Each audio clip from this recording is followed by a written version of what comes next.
Hello, welcome to another episode of Into Their Minds. In this season, we are focused on bringing to our viewers different perspectives to look at the current pandemic situation. Likewise, we previously had with us Dr. Vikram Patel sharing his perspective on the psychological toll of the current pandemic situation. Today, we are collaborating with Ecological Society of IISER TVM, ESI, interviewing an eminent personality to share with us his perspective of the pandemic situation. Dr. Bivash Pandav is a prominent naturalist and a wildlife scientist, faculty in the Endangered Species Department at the Wildlife Institute of India.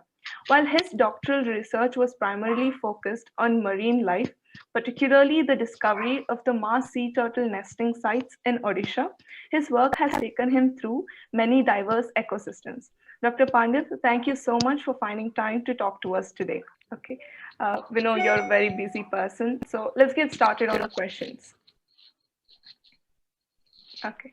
So, as Okay. many countries went into lockdown due to this pandemic, airports got shut down and people went into quarantine, there was a running narrative of how nature was healing and that humans are the virus. What are your thoughts on this?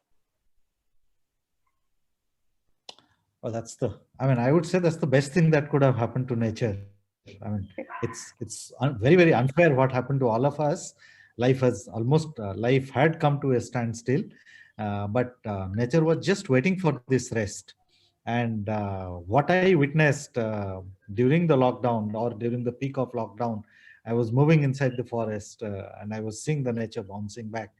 And I was seeing the animals getting a huge respite from all sorts of things, vehicles plying on the road, tourists entering into the forest, from the pollution that was happening in the air or in water. Um, there was a massive change, absolute peace. The sky became absolutely clear. There was no haze in the sky, and on top of it, the water of river Ganga became potable. One could drink water in one of the most polluted places like Haridwar. So that sums up the thing, that how animals got a huge respite during the lockdown.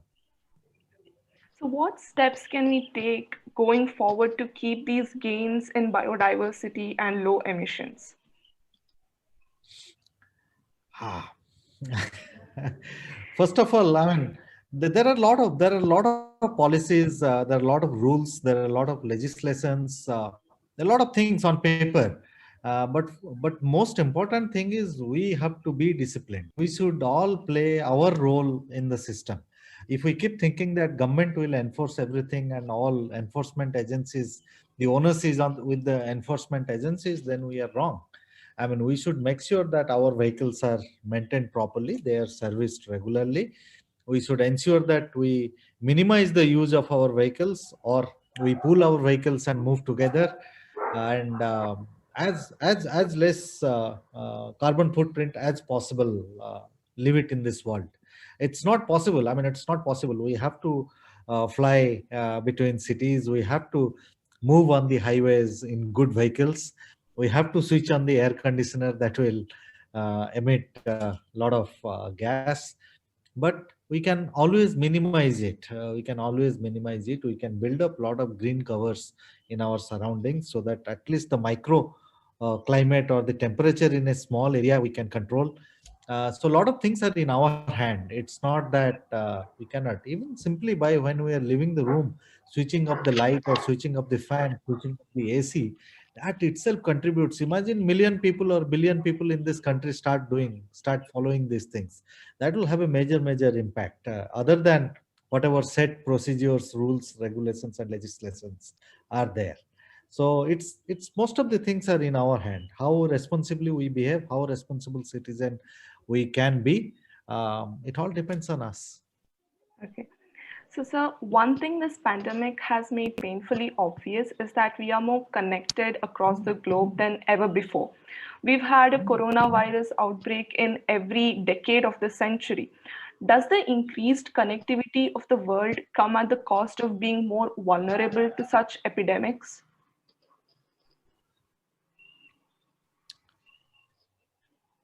Well, I would say that's the that's the best thing that has happened to all of us.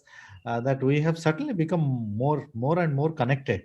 And the other thing that has the biggest benefit of this epidemic has been it has cut our travel time in a major way. For example, for me to going to Delhi to attend a meeting, it was taking one day, leave Dehradun early in the morning, go to Delhi, attend the meeting, either come back in the night or come back next day morning, just for 1 hour or 2 hour meeting. I can conduct 4 or 5 meetings in a day sitting here in my office without even going to Delhi. So, so in a major way, the carbon footprint of my travel, of my stay, or the other things associated with it has been largely minimized, and we are able to function in a much more efficient manner rather than running around or wasting a lot of time. So I think that could have been the best thing that has happened during this pandemic. And the other thing that has happened during the pandemic, I would say the quality of life has certainly increased. The quality of air we are breathing has gone up. The quality of water we are drinking has become better. So, and I would say, I mean, definitely people have fallen sick, but I would say more and more people, by breathing fresh air, by drinking good water, I mean, we have increased our lifespan. Just imagine people living in Delhi or in nearby cities, Gurgaon or Noida, how much of polluted air they were inhaling, and 3 4 months of pure air they could inhale. So that has definitely increased their lifespan for those during those 3 4 months. So I would say that's the biggest plus point amidst this gloomy situation during the pandemic. So, Dr. Pandav, many of the human activities have contributed to this pandemic also fits into the broader context of climate change. Effects of climate change is evident as every passing year seems to set a new record of for heat waves, violent hurricanes, and glacier melts. We have known some of the causes for such changes for decades. Yet the way to address these issues has been a quagmire of politics and vested interests. What are those things that we should be doing both individually and as communities to bring about a greater impact?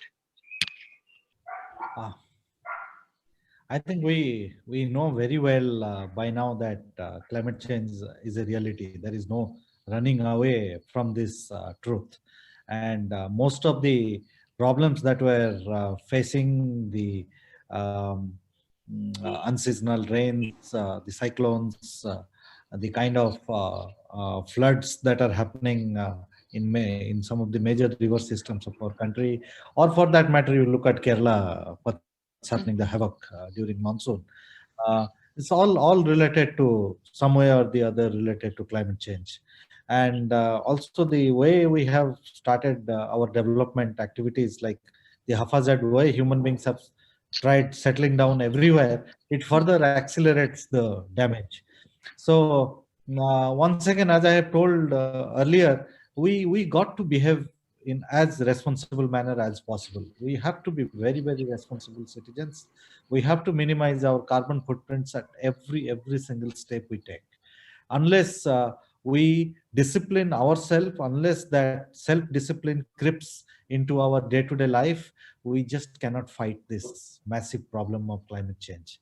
And as a country, one of the or the second most populous country in this world, we have a big responsibility in mitigating this problem. I understand that the developed countries have much more or contribute in a big way to the greenhouse emission, but that doesn't undermine that we should not play our role. Um, Behave as responsibly as possible, minimize your carbon footprints, and try to lead simple life. That's the key. That's the key Yes. to fight with climate change. Yeah. So, the Wildlife Institute of India has been your home for nearly 3 decades. You did your MSc, PhD, and are currently the faculty there. So, what was your reaction to the recently proposed funding cuts to certain environmental agencies, including the Wildlife Institute of India, in the union budget?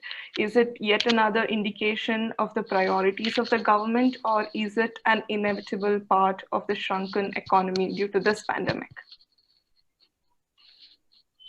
I presume this is not a final decision yet. Okay. The government has expressed its desire to make the Wildlife Institute of India fully autonomous body, but I understand that we are not at a position to live without the grant from the government, and we are making an appeal to the government justifying our stand. And I hope Ministry of Environment, Forest and Climate Change takes a favorable stand to our appeal, and the decision can be or the recommendation can be reversed, and we continue to be very much part of this government.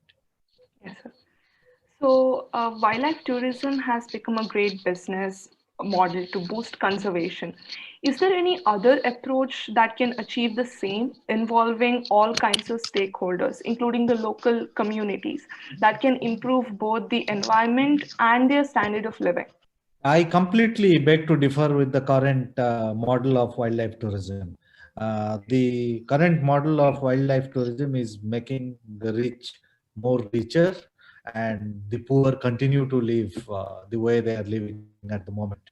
The local people are not benefiting much with the current model of wildlife tourism.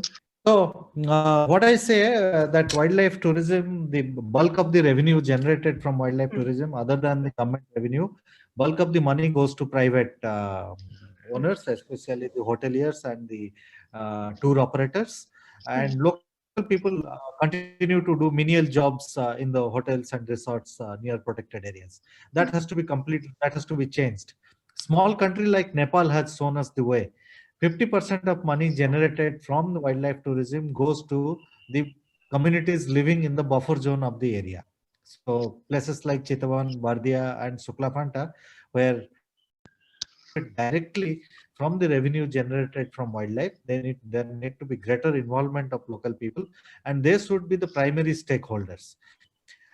As far as possible, homestays should be encouraged, and Mm. community-based tourism should be operated, and major players should take a back seat, and more and more local people should come forward and be the front runner as far as wildlife tourism is concerned. The current model of wildlife tourism is certainly not sustainable and is not going to benefit local communities or not going to benefit the wildlife in any way. So, sir, could you tell us more about the research you are currently involved in at the Wildlife Institute of India? I did my doctoral research on marine turtle for about 8 years along the coast of Orissa. Before that, I did brief work on water monitor lizard in the mangrove forests of Bhitarkanika. I did work on colonial nesting birds in the mangrove forests in Orissa. Then subsequently, I continued with a very long-term monitoring of recovery of tiger and prey population in the Himalayan foothills in the state of Uttarakhand. Then I have been working in central India, in the states of Chhattisgarh, primarily on human-elephant conflict. At the moment, working on human elephant conflict in Uttarakhand, and working on the movement and inbreeding status of swamp deer, and sort of tend to work on a wide variety of animals and birds. Okay. I think that's all. Thank you, Dr. Pandav, for an insightful Okay, discussion and sharing your thoughts on the current situation. We were very glad to have you here. Thank you. thank you.